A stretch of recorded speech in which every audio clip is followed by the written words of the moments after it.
Le cri résonna dans la cabine du vol 847 avant même que l'avion ne décolle. Ce n'était pas un cri ordinaire. C'était ce genre de son qui retourne l'estomac, qui glace les mains posées sur les magazines, qui transforme les visages en masques d'inconfort. Un pleur désespéré, primitif, provenant de la rangée 17. Un garçon d'environ 6 ans se débattait sur le siège côté hublot, les mains couvrant son visage, tout son corps tremblant. À côté de lui, une femme en costume impeccable essayait de le calmer, mais ses paroles semblaient traverser le garçon sans l'atteindre. « Chut, ça va, Julien. Maman est là », répétait-elle, la voix de plus en plus tendue. Mais le garçon pleurait de plus en plus fort, ses petits poings frappant ses propres jambes dans un rythme frénétique qui poussait les passagers autour à détourner le regard. Victoria Harper n'était pas du genre à perdre son sang-froid.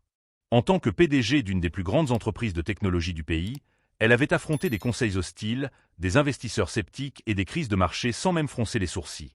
Mais là, à 10 000 mètres d'altitude, avec son fils en pleine crise et des dizaines de regards jugeants posés sur elle, Victoria sentait son contrôle glisser entre ses doigts comme du sable. « S'il te plaît, Julien, dis-moi ce qui ne va pas », implora-t-elle en touchant son épaule. Le garçon se recroquevilla violemment, comme si le contact brûlait. Victoria recula, les mains tremblantes. Elle savait que Julien ne pouvait pas entendre ces mots. Mais la langue des signes qu'elle tentait d'apprendre ces derniers mois semblait avoir complètement disparu de sa mémoire sous la pression. 3 rangées derrière, assise côté couloir avec son père, une fillette de 7 ans observait la scène avec une intensité qui ne correspondait pas à son âge. Elle avait des cheveux bruns attachés en 2 tresses et tenait un cahier de dessin contre sa poitrine. Pendant que les autres passagers soupiraient, murmuraient ou faisaient semblant de ne pas voir, elle se contentait d'observer. Ses yeux sombres ne clignaient pas, absorbant chaque détail du garçon en pleurs. « Emma, ne fixe pas comme ça », dit doucement son père en touchant son bras. Thomas Brennan connaissait ces signes. Sa fille était hyper concentrée, cet état de concentration absolue qui précède quelque chose d'important. En tant que thérapeute en ergothérapie pour enfants, il avait appris à lire les schémas d'Emma mieux que n'importe quel livre. Mais Emma ne détourna pas le regard. Ses doigts bougeaient légèrement, comme si elle écrivait des mots invisibles dans l'air. Thomas suivit son regard et vit le garçon se balancer d'avant en arrière, ses mains effectuant des mouvements spécifiques et répétitifs. Et alors il comprit. « Il fait des signes », murmura Thomas. « Emma, tu vois ça ?» Emma hocha la tête une fois, toujours immobile. Mais ses yeux brillaient de cette lumière que Thomas connaissait bien. C'était de la reconnaissance. Une connexion. Sa fille avait trouvé quelque chose de familier dans le chaos. Les pleurs du garçon augmentèrent. Une hôtesse de l'air s'approcha, essayant d'offrir un jus, un jouet, n'importe quoi. Victoria accepta tout avec une gratitude désespérée, mais Julien repoussait chaque objet, ses pleurs se transformant en sanglots entrecoupés qui faisaient convulser son petit corps. « Mon Dieu, ce garçon ne s'arrête jamais. » Une voix rauque se plaignit 2 rangées devant. « C'est ridicule. Elle ne peut pas contrôler son propre enfant ?» Victoria sentit les larmes lui brûler les yeux. Elle voulait crier que Julien ne pouvait pas entendre, qu'il avait peur, qu'elle faisait de son mieux. Mais les mots restèrent coincés dans sa gorge, étouffés par la honte et l'impuissance. C'est alors qu'Emma se leva. Thomas essaya de la retenir, mais elle s'était déjà libérée, marchant dans l'allée avec des pas déterminés. Il y avait quelque chose de différent dans sa démarche. Emma évitait généralement le contact visuel, préférait les espaces familiers, s'angoissait dans les foules. Mais maintenant, elle avançait avec un but, comme si elle répondait à un appel que seule elle pouvait entendre. « Emma, attends », appela Thomas en se levant pour la suivre. Mais elle s'était déjà arrêtée à côté de la rangée 17, ses yeux fixés sur Julien.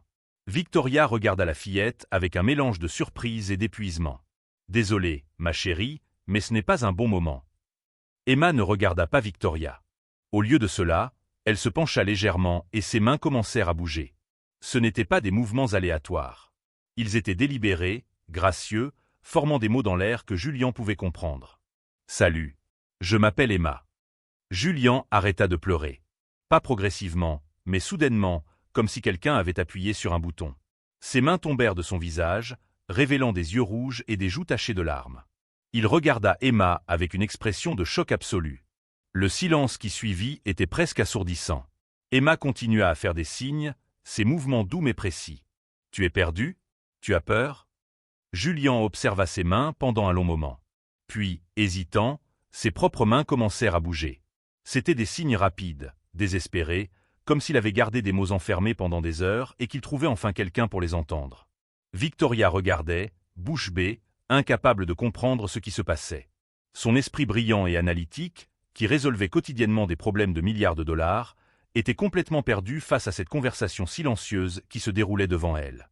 Thomas rejoignit Emma, prêt à intervenir si nécessaire.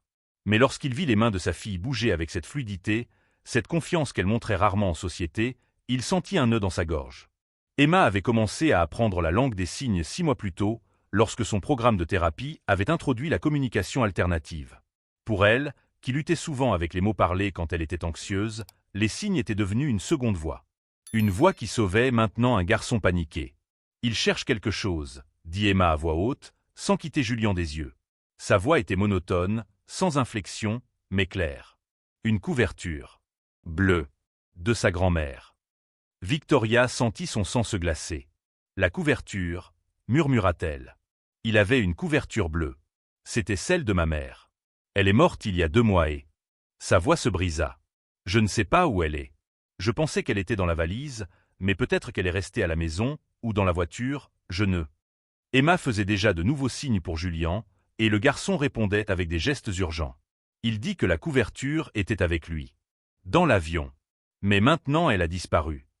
Emma regarda enfin Victoria, leurs yeux se croisèrent une seconde avant de se détourner. Il a besoin de cette couverture. C'est la seule chose qui le rassure. Et à ce moment-là, tandis que la cabine restait suspendue dans un silence tendu, Victoria Harper comprit quelque chose qui la frappa plus fort que n'importe quelle réunion d'affaires. Elle ne connaissait pas son propre fils. Pas vraiment. Elle ne savait pas comment l'atteindre quand il avait besoin, ne savait pas comment traduire sa peur en mots, ne savait pas comment être la mère dont il avait besoin. Mais cette fillette de 7 ans, avec ses gestes précis et ses yeux qui rencontraient rarement ceux des autres, le savait. Et elle montrait le chemin. Si vous aimez cette histoire, n'oubliez pas de vous abonner à la chaîne et de liker la vidéo. Votre soutien aide à partager des messages importants comme celui-ci. Victoria observait les mains d'Emma bouger avec une grâce qui semblait impossible pour une enfant si jeune. Chaque geste était précis, délibéré, portant un poids que les mots prononcés ne pourraient jamais atteindre. Julien répondait par des signes de plus en plus calmes, son corps se relaxant progressivement tandis qu'il trouvait enfin quelqu'un qui le comprenait. Il dit qu'il a vu la couverture quand ils sont montés dans l'avion, traduisit Emma, sa voix gardant ce ton plat caractéristique. Elle était dans le petit sac. Le noir avec une fermeture éclair dorée. Mais quand il s'est réveillé de sa sieste, le sac était différent. Ouvert. Et la couverture avait disparu. Victoria sentit son estomac se nouer. Je n'ai apporté aucun sac noir avec une fermeture éclair dorée. Elle regarda les bagages à main dans le compartiment supérieur. Je n'ai que mon porte-documents et son sac à dos. Emma signa cela pour Julien, et le garçon recommença à faire des gestes frénétiques, pointant vers l'allée, vers d'autres rangées, les yeux grands ouverts de panique. Il en est sûr, dit Emma. Il a vu. C'était ici. Thomas se baissa à côté d'Emma, posant une main douce sur son épaule. Elle ne s'éloigna pas, ce qui était déjà un progrès. Emma, ma chérie, peut-être que Julien est confus. Quand nous sommes nerveux, parfois nos souvenirs. Il n'est pas confus, interrompit Emma, sa voix s'élevant. Il était rare qu'elle contredise son père si directement. Il sait ce qu'il a vu. Les gens pensent toujours que les enfants comme nous ne savent pas. Mais nous savons. Nous savons toujours. Le ton de sa voix fit tourner plusieurs passagers pour regarder. Thomas recula un peu, reconnaissant qu'insister maintenant serait contre-productif. Elle était investie dans cela d'une manière qu'il voyait rarement. Une hôtesse de l'air s'approcha, essayant de garder un sourire professionnel malgré le stress évident de la situation. « Je suis désolé pour le dérangement. Puis-je aider d'une manière ou d'une autre? Vérifier auprès des autres passagers si quelqu'un a vu quelque chose? » « Non, » répondit Victoria trop vite, sa voix tranchante. Elle se reprit. « Désolé. Je ne veux pas causer plus de problèmes. Nous avons déjà dérangé suffisamment de personnes. » « Ce n'est pas un dérangement, madame. » J'ai dit non. Victoria sentit ses mains trembler. Elle perdait de nouveau le contrôle, et cette fois, ce n'était pas seulement à propos de la couverture. C'était à propos de tout. Des 2 derniers mois depuis la mort de sa mère, des réunions qu'elle avait manquées pour emmener Julien chez des spécialistes, des nuits où elle pleurait sous la douche parce qu'elle ne comprenait pas pourquoi son fils la regardait comme si elle était une étrangère. Emma se tourna vers Victoria pour la première fois depuis son arrivée. Ses yeux ne rencontrèrent pas directement ceux de la femme, mais étaient assez proches. « Tu as peur, » dit-elle simplement, « parce que tu ne sais pas comment l'aider. Mon père faisait pareil avec moi.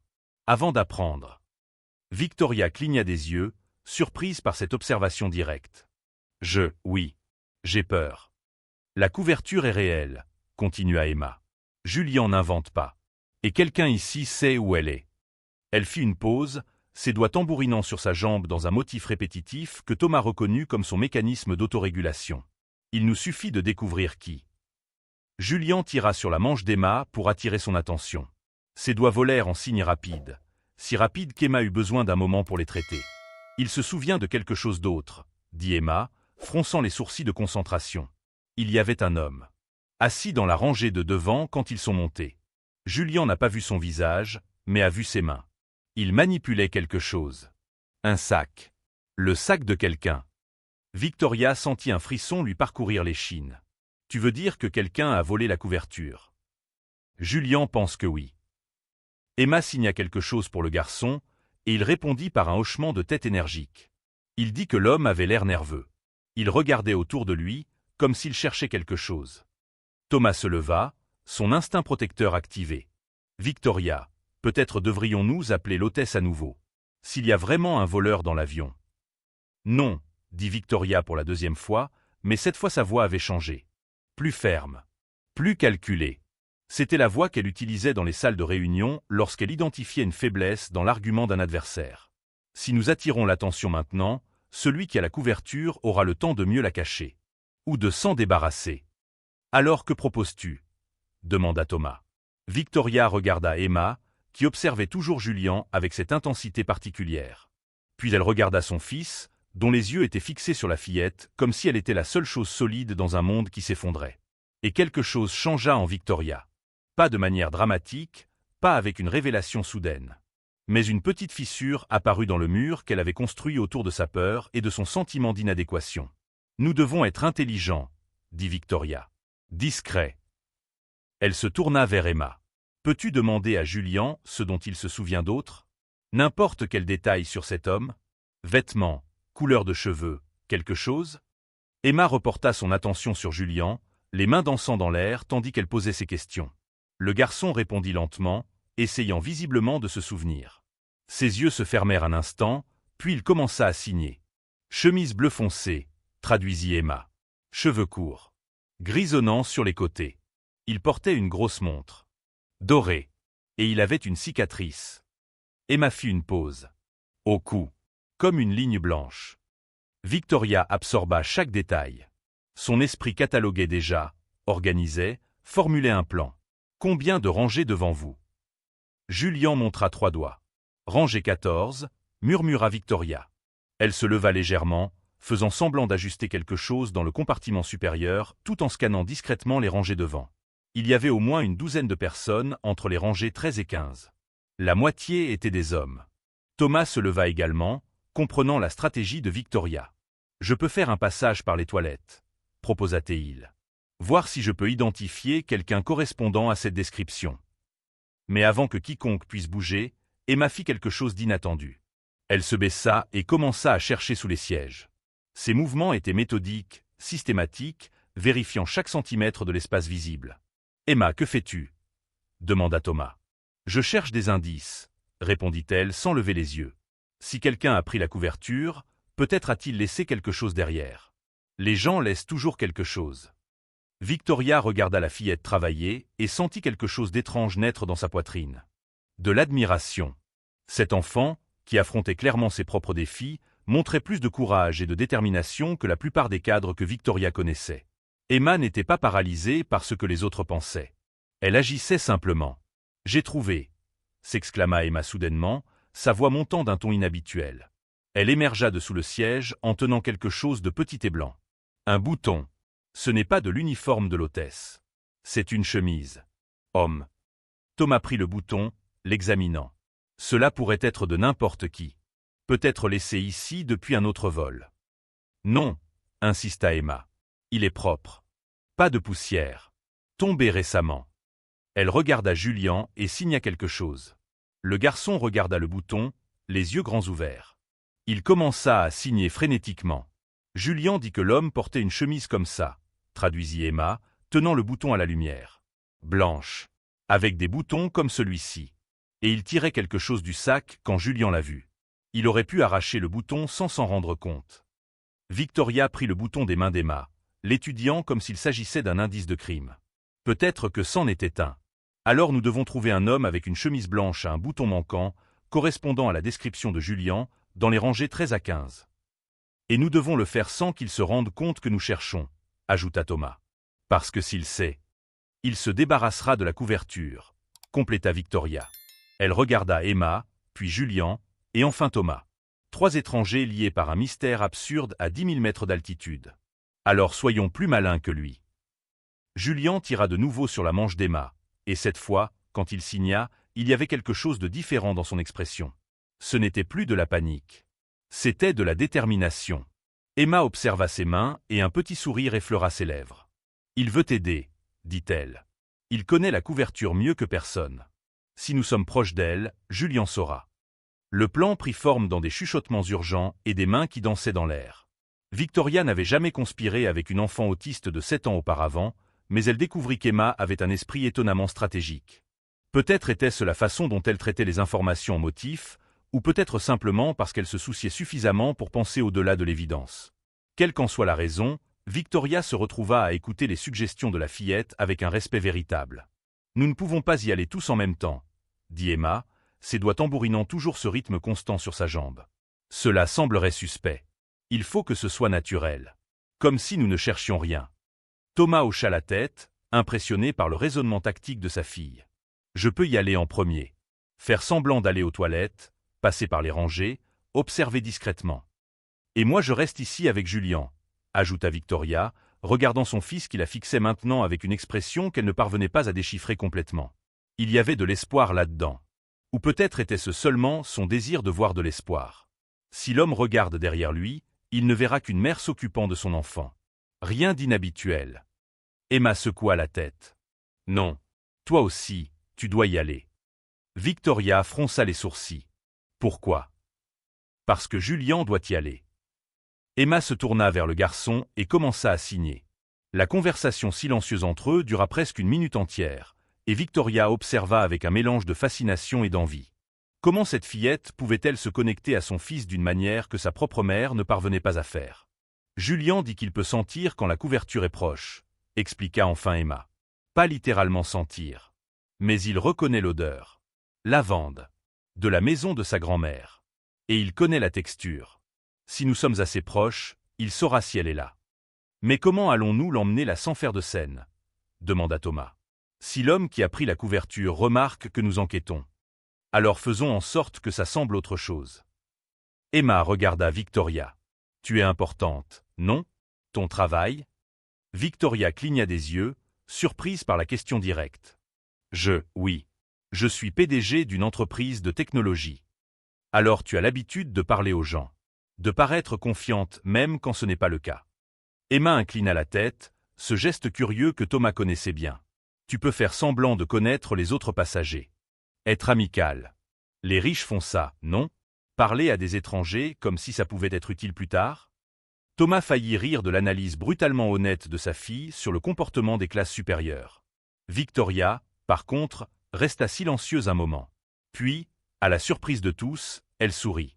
Un petit sourire, fatigué, mais sincère. « Tu as absolument raison, » dit Victoria. « Et c'est exactement ce que je vais faire. » 10 minutes plus tard, Victoria Harper se tenait dans l'allée, tenant Julian par la main et utilisant sa voix la plus charmante et professionnelle. « Désolée de vous déranger, » dit-elle au couple dans la rangée 15, son sourire parfaitement calibré entre amical et professionnel. « Mon fils a du mal avec le vol aujourd'hui, et je pensais qu'une petite promenade pourrait l'aider. Cela vous dérange si nous passons ?» Le couple échangea un regard, visiblement mal à l'aise, mais fit un signe de tête permissif. Victoria avança lentement, gardant Julian près d'elle. Le garçon ne regardait pas les gens, mais ses yeux scrutaient les sacs, les sièges, les compartiments ouverts. Ses doigts serraient la main de Victoria avec une force surprenante. Derrière eux, à distance prudente, Thomas marchait avec Emma. Pour tout observateur occasionnel, il semblait simplement être 2 groupes séparés de passagers s'étirant les jambes pendant le vol. Personne ne remarquerait qu'ils étaient tous liés par un objectif silencieux. « Rangée 14 », murmura Emma doucement à son père, sans bouger les lèvres plus que nécessaire. Elle avait appris cela dans une série de détectives qu'elle avait regardée obsessionnellement pendant 3 mois. Côté gauche. 3e siège. Thomas suivit le regard de sa fille. Il y avait un homme là, portant effectivement une chemise bleu foncé. Cheveux grisonnants sur les côtés, exactement comme Julian l'avait décrit. Il regardait par la fenêtre, apparemment absorbé dans ses pensées, mais il y avait quelque chose de tendu dans ses épaules. Quelque chose de vigilant. Victoria avait atteint la rangée 14. Elle ralentit volontairement le pas, faisant semblant de montrer quelque chose par la fenêtre à Julian. Le garçon comprit, ses yeux s'écarquillant légèrement. Il inclina la tête, inspirant discrètement. Victoria sentit sa main presser la sienne plus fort. Une fois, 2 fois, 3 fois. Le signal qu'Emma lui avait appris. 3 pressions signifiaient oui. La couverture était proche. Le cœur de Victoria s'accéléra, mais elle garda son expression neutre. « Regarde, Julian, » dit-elle à voix haute, sachant qu'il ne pouvait pas l'entendre mais gardant les apparences pour les autres passagers. Quelle vue incroyable des nuages. L'homme de la rangée 14 tourna légèrement la tête. Il ne les regarda pas directement, mais Victoria remarqua le mouvement. Il était conscient de leur présence. Très conscient. Elle continua à marcher, passant par la rangée, son cerveau fonctionnant à pleine vitesse. La couverture était là, quelque part dans cette rangée. Mais où? Le compartiment supérieur était fermé. Aucun sac visible sous le siège devant. À moins que... Victoria s'arrêta brusquement. « Oh, pardon, » dit-elle en regardant l'homme à la chemise bleue. « J'ai fait tomber quelque chose. » Elle se pencha avant qu'il ne puisse répondre, faisant semblant de chercher quelque chose par terre. Ses yeux balayèrent rapidement la scène.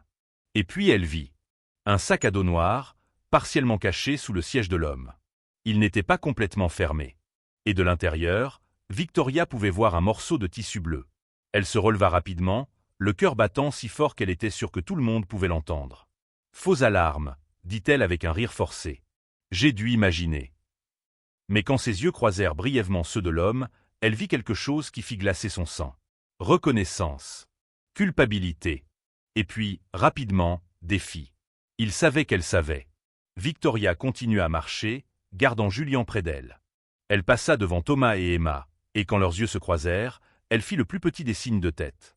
Emma comprit immédiatement. Arrivée au fond de l'avion, près des toilettes, Victoria se baissa aux côtés de Julian.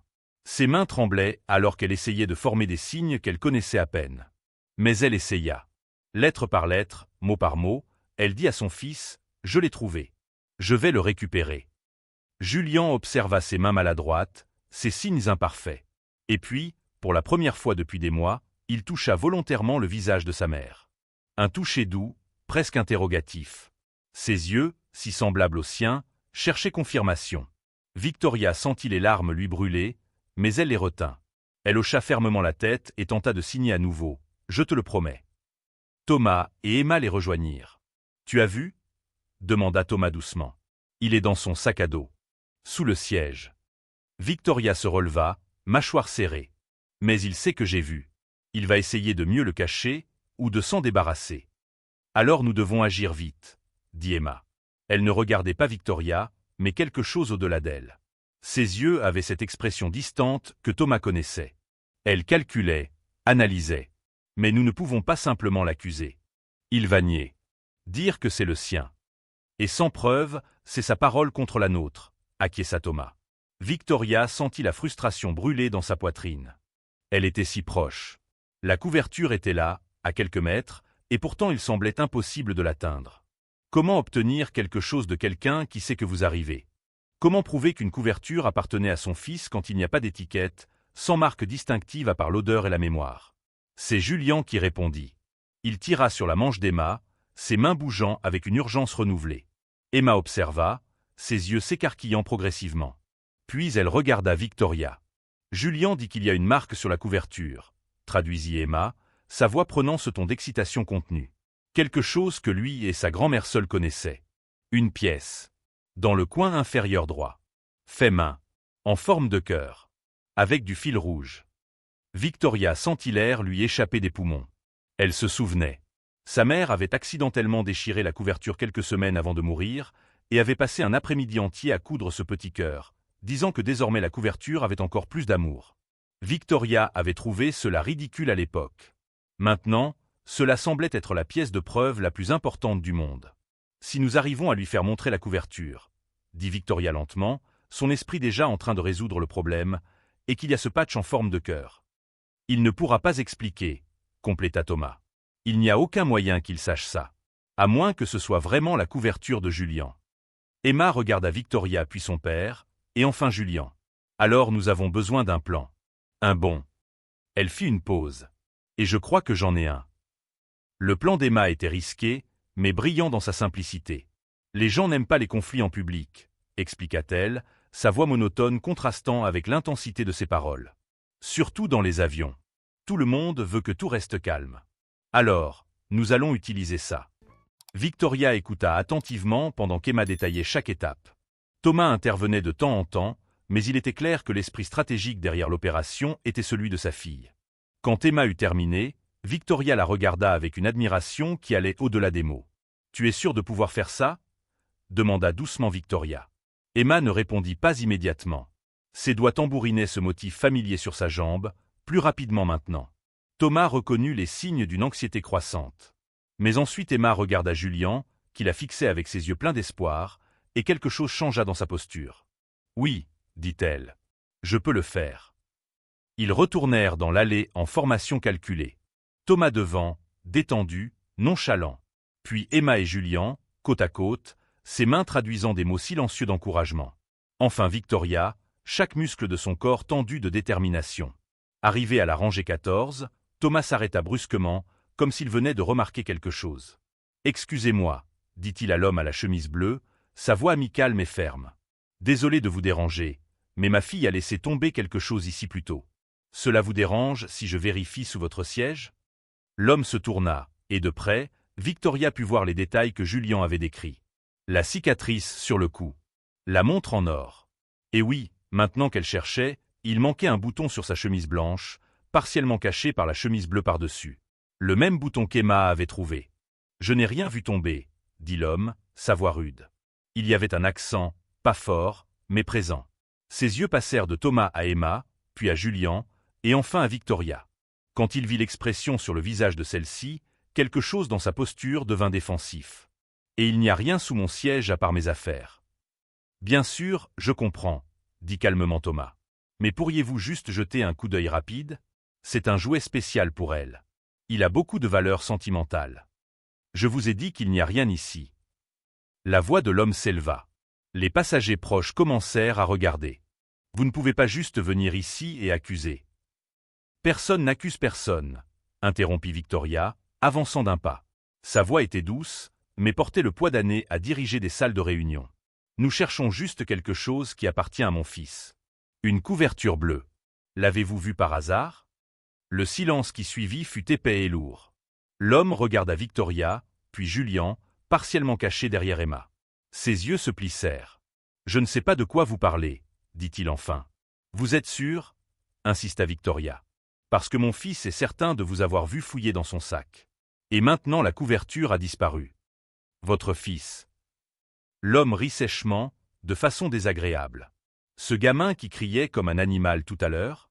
Et maintenant vous voulez me blâmer parce qu'il a perdu une couverture ?» Il se renfonça dans son siège, croisant les bras. « Peut-être devriez-vous mieux surveiller ses affaires. Et lui apprendre à se comporter en public. » Victoria sentit la colère exploser dans sa poitrine, chaude et féroce. Elle fit un pas en avant, prête à dire quelque chose qu'elle regretterait probablement. Mais une petite main toucha son bras. « Emma. »« Laissez-moi essayer, » murmura Emma.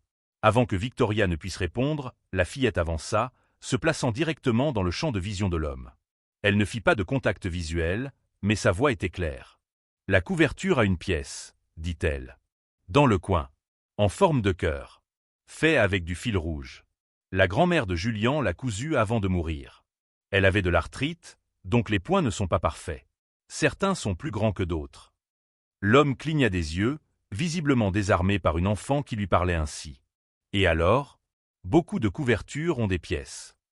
Mais celle-ci a quelque chose de spécial, » continua Emma, et Victoria remarqua que sa fille utilisait cette tactique qu'elle-même lui avait enseignée, donner suffisamment de détails pour rendre l'histoire crédible, mais pas tous les détails.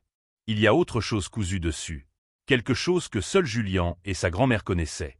Si nous trouvons la couverture, et qu'elle a cette marque, alors nous saurons que c'est la sienne. « Je n'ai pas sa couverture, » répéta l'homme, mais sa voix avait perdu de sa conviction. Ses yeux se détournèrent brièvement vers le sac à dos sous son siège. C'était un mouvement petit, presque imperceptible. Mais Victoria le vit. Thomas le vit. Et Emma le vit définitivement. « Alors cela ne vous dérange pas si l'hôtesse vérifie votre sac ?» demanda Thomas. « Puisque vous n'avez rien à cacher. » L'homme se raidit. « Vous n'avez pas le droit. » « En réalité, nous avons le droit, » dit Victoria, et maintenant sa voix avait ce ton d'acier qui faisait trembler les cadres. « Il existe une politique claire concernant le vol dans les vols commerciaux. S'il y a un soupçon raisonnable, l'équipage a l'autorité pour enquêter. » C'était une demi-vérité, mais elle paria que l'homme ne ferait pas la différence. Donc nous pouvons le faire de deux manières. Vous pouvez montrer volontairement ce que vous avez dans votre sac, ou je peux appeler l'hôtesse et expliquer la situation. Et à l'atterrissage, la police de l'aéroport pourra intervenir. Plusieurs passagers observaient maintenant ouvertement. L'homme regarda autour de lui, réalisant qu'il était devenu le centre de l'attention. Son visage devint rouge, une veine pulsant à sa tempe. « C'est ridicule !» siffla-t-il. « Vous faites une scène à cause d'un morceau de tissu. » « Ce n'est pas juste un morceau de tissu. » Julien s'avança, ses mains signant avec fureur, et Emma traduisit rapidement. « C'était de ma grand-mère. La seule chose qui sent encore comme elle. La seule chose qui me rappelle qu'elle m'aimait. » La voix d'Emma trembla légèrement sur les derniers mots, portant l'émotion que Julien ne pouvait pas verbaliser. Plusieurs passagers proches émirent des sons de sympathie. Une femme dans la rangée voisine posa la main sur son cœur. L'homme réalisa qu'il perdait. L'opinion publique s'était totalement retournée contre lui. Il regarda le sac à dos, puis Victoria, puis Julien. Pendant un instant, Victoria pensa qu'il pourrait simplement se lever et partir. Mais alors il expira lourdement. « Bon, peut-être que j'ai vu une couverture, » dit-il lentement. Elle était par terre. Je pensais que quelqu'un l'avait oubliée. J'allais la remettre au personnel des objets trouvés à l'atterrissage. « Par terre, » répéta Victoria, sa voix empreinte de scepticisme. « Pas dans le sac de mon fils. Je ne sais pas d'où elle vient. » Il se pencha et prit le sac à dos. Lentement et délibérément, il ouvrit la fermeture éclair. Et là, pliée sur le dessus, se trouvait la couverture bleue. Julien fit un petit son. Pas un cri, mais quelque chose entre un soupir et un sanglot. Il atteignit la couverture, mais Emma lui saisit doucement la main, lui faisant signe d'attendre. « Montrez le coin, » dit Emma à l'homme. « En bas à droite. » L'homme hésita, puis déplia la couverture juste assez pour révéler le coin. Et là, exactement comme Julien l'avait décrit, se trouvait un petit cœur cousu avec du fil rouge. Les points étaient irréguliers, clairement faits à la main, clairement faits avec amour. Mais il y avait autre chose. Quelque chose qui fit retenir un sanglot à Victoria. À l'intérieur du cœur, en minuscules lettres brodées avec le même fil rouge, se trouvaient 3 mots, « Pour mon Julien ». Victoria ne savait pas cela. Sa mère n'en avait jamais parlé.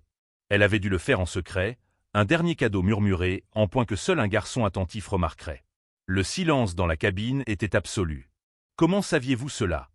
demanda enfin l'homme, sa voix faible. « À propos de la pièce. »« Parce que c'est mon fils, » dit Victoria en tendant la main. « Et cette couverture est à lui. Maintenant, s'il vous plaît, rendez-la. » L'homme regarda la couverture dans ses mains, puis Julien, dont les joues étaient mouillées de larmes silencieuses. Pendant un long moment, personne ne bougea. Puis, sans un mot, il remit la couverture entre les mains de Victoria. Julien bondit presque sur sa mère, arrachant la couverture et la pressant contre son visage. Il inspira profondément, ses yeux se fermant, tout son corps se détendant pour la première fois depuis des heures. Quand il rouvrit les yeux et regarda Victoria, il y avait quelque chose de différent. Gratitude, confiance, connexion. Le reste du vol se déroula dans un silence différent. Pas le silence tendu d'avant, mais quelque chose de plus doux, plus prometteur. Julien resta enveloppé dans sa couverture, la pressant parfois contre son visage pour inhaler l'odeur de lavande qui le reliait à sa grand-mère. Mais cette fois, il permit aussi à Victoria de le prendre dans ses bras. Pas constamment, pas de manière étouffante, mais dans de petits moments qui signifiaient tout. Une main sur l'épaule, un toucher dans les cheveux, une proximité qui n'existait pas depuis des mois. Emma était retournée à son siège avec Thomas, mais ses yeux revenaient sans cesse vers Julien. Il y avait dans son expression une satisfaction tranquille, ce sentiment rare d'avoir accompli quelque chose d'important. Thomas regardait sa fille, le cœur serré, émerveillé par le courage qu'elle avait démontré. « Tu as été incroyable », murmura-t-il, touchant son épaule de la manière qu'elle aimait, ferme mais douce. « Je n'ai fait que ce qui était juste », répondit Emma, mais un petit sourire effleura ses lèvres. Julien avait besoin d'aide. Et je pouvais aider. Alors j'ai aidé. Thomas voulait dire tellement de choses, sur sa fierté, sur la façon dont elle avait montré plus d'empathie que la plupart des adultes ne pourraient le faire. Mais il connaissait sa fille. Trop de mots la submergeraient. Alors il se contenta de serrer son épaule une fois et dit « Ta mère serait très fière de toi ». Emma ne répondit pas, mais se pencha légèrement contre lui. C'était suffisant. Quand l'avion atterrit enfin à Chicago, Victoria attendit que la plupart des passagers soient sortis avant de se lever. Elle devait agir, et agir correctement. Elle retrouva Thomas et Emma dans le terminal, près du carrousel à bagages. Pendant un instant, elle resta là, observant la façon dont le père et la fille se déplaçaient ensemble, cette synchronisation silencieuse de personnes qui se comprennent vraiment. Puis elle s'approcha, Julien à ses côtés, tenant toujours sa couverture. « Je ne sais pas comment vous remercier », commença Victoria, et pour la première fois depuis des années, sa voix n'avait pas ce vernis corporatif. Elle était simplement humaine. Vulnérable. Vous n'aviez aucune obligation d'aider. Mais vous l'avez fait quand même. Il n'y a pas de quoi, dit Thomas. Emma a fait ce que toute personne devrait faire. Elle a vu quelqu'un avoir besoin d'aide et elle a aidé. Mais ce n'était pas n'importe qui, insista Victoria. C'était vous. Emma a vu mon fils alors que tous les autres n'entendaient que du bruit. Elle l'a traité comme une personne, pas comme un problème. Elle regarda Emma, qui fixait ses chaussures. Tu m'as montré comment être la mère de mon propre fils. Emma leva brièvement les yeux, ce contact visuel fugitif qu'elle faisait rarement. Tu avais juste besoin de quelqu'un pour traduire. Maintenant tu peux apprendre. Julien est doué pour enseigner. Je sais parce qu'il m'a déjà appris 3 nouveaux signes. Julien, entendant son nom, regarda Emma et commença à signer quelque chose. Emma rit, un rire court et sincère, et lui répondit en signant. La conversation entre eux coulait avec une facilité que Victoria enviait et admirait en même temps. Il veut savoir si tu habites à Chicago, traduisit Emma. Parce qu'il pense que nous pourrions nous revoir. Pour pratiquer les signes ensemble. Victoria regarda Thomas, une question silencieuse dans ses yeux. Il hésita une seconde avant de hocher la tête. Nous habitons ici, dit Thomas. Et ce serait formidable pour Emma d'avoir une amie qui comprend comment elle communique. Et pour Julien aussi, ajouta rapidement Victoria. Il n'a pas beaucoup d'amis. Elle marqua une pause, l'aveu difficile mais nécessaire. Je me suis tellement concentré à essayer de réparer ce que je pensais être de travers chez lui que j'ai oublié de simplement l'aimer tel qu'il est. Thomas connaissait ce combat. Il avait vécu les mêmes sentiments avec Emma, ce désespoir parental de vouloir protéger son enfant d'un monde qui ne comprend pas toujours les différences. C'est un chemin difficile, dit-il doucement, mais vous n'avez pas à le parcourir seul. Et ainsi, là même, dans le terminal à bagages, entre valises et personnes pressées, une connexion se forma. Ils échangèrent leurs numéros. Ils organisèrent une rencontre au parc le week-end suivant. Ils parlèrent de thérapie, d'école, de défis et de petites victoires que seuls des parents d'enfants spéciaux peuvent vraiment comprendre. Au fil des semaines, cette rencontre au parc se transforma en quelque chose de plus. Julien et Emma devinrent inséparables, communiquant dans un mélange de signes, de dessins et de ce langage silencieux que seul semblait comprendre pleinement. Emma enseigna à Julien ses intérêts particuliers, les dinosaures, les constellations et les motifs mathématiques. Julien enseigna à Emma de nouveaux signes, patients et doux d'une manière qui surprenait même Victoria. Et tandis que les enfants construisaient leur amitié, les parents construisaient la leur. Thomas aida Victoria à trouver des thérapeutes spécialisés, à se connecter à la communauté sourde, à voir son fils non pas comme quelque chose de brisé à réparer, mais comme une personne complète qui communique simplement différemment. Victoria, de son côté, apporta ressources, connexions et une détermination féroce à rendre le monde plus accessible pour des enfants comme Julien et Emma. Le café du samedi matin se transforma en dîner en semaine. Les conversations sur les enfants devinrent des discussions sur les rêves, les peurs, les pertes et les espoirs. Thomas parla de sa femme décédée d'un cancer 3 ans auparavant, de la façon dont il avait appris à être à la fois père et mère. Victoria parla de sa propre mère, du vide laissé par sa mort, de la manière dont elle s'était enfouie dans le travail pour ne pas ressentir la douleur. Et à un moment donné, entre les thérapies et les rencontres au parc, entre les signes appris et les mots partagés, quelque chose changea. Victoria commença à quitter le bureau plus tôt. Thomas commença à sourire davantage. Les enfants remarquèrent, bien sûr, avec cette perception aiguë que seuls les enfants ont de ce qui compte vraiment. 6 mois après le vol, Thomas demanda Victoria en mariage. Ce ne fut rien de grandiose ou d'élaboré. C'était dans un parc, avec Emma et Julien présents, traduisant pour Julien tandis que Thomas signait et parlait en même temps, ses mains maladroites mais sincères formant des mots d'amour. Victoria dit oui en 3 langues. Parler, signer et à travers les larmes qu'elle permit enfin de couler librement. Ils se marièrent au printemps suivant.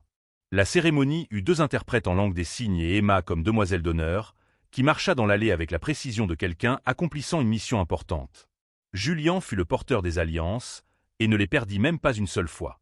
Et puis, 2 ans plus tard, vint un autre miracle. Un bébé. Une fille qu'ils nommèrent Grace. Elle n'était ni sourde, ni autiste, mais elle grandit dans une maison où il y avait 3 façons de communiquer. Les mots, les signes et le silence attentif qui signifient un véritable amour. Victoria créa une fondation en utilisant ses ressources professionnelles, axée sur la fourniture de thérapie et d'éducation aux enfants sourds et autistes. Thomas quitta son cabinet privé pour diriger les programmes thérapeutiques. Ensemble, ils construisirent quelque chose qui n'existait pas auparavant, un espace où les différences étaient célébrées et non tolérées. Et tout commença parce qu'une fille de 7 ans vit un garçon pleurer et décida qu'il méritait d'être entendu, même sans son. Des années plus tard, quand on demandait à Emma ce jour-là dans l'avion comment elle avait trouvé le courage de faire ce qu'elle avait fait, sa réponse était toujours la même. Ce n'était pas du courage, disait-elle. C'était juste écouter. Vraiment écouter. Pas avec les oreilles, mais avec le cœur. Julian criait de toutes les manières qu'il savait. J'ai juste prêté attention. Et peut-être est-ce cela dont le monde a le plus besoin. Pas de grands gestes héroïques ou de solutions complexes. Juste des gens prêts à prêter attention. À voir au-delà de l'évidence. À comprendre que la communication va bien au-delà des mots. Parce que parfois, les conversations les plus profondes ont lieu dans le silence entre les gens. Et le véritable amour est celui qui n'a pas besoin de traduction. Si cette histoire a touché votre cœur, n'oubliez pas de vous abonner à la chaîne et de liker la vidéo. Ensemble, nous pouvons partager davantage d'histoires sur l'empathie, l'acceptation et le pouvoir transformateur de vraiment écouter les autres.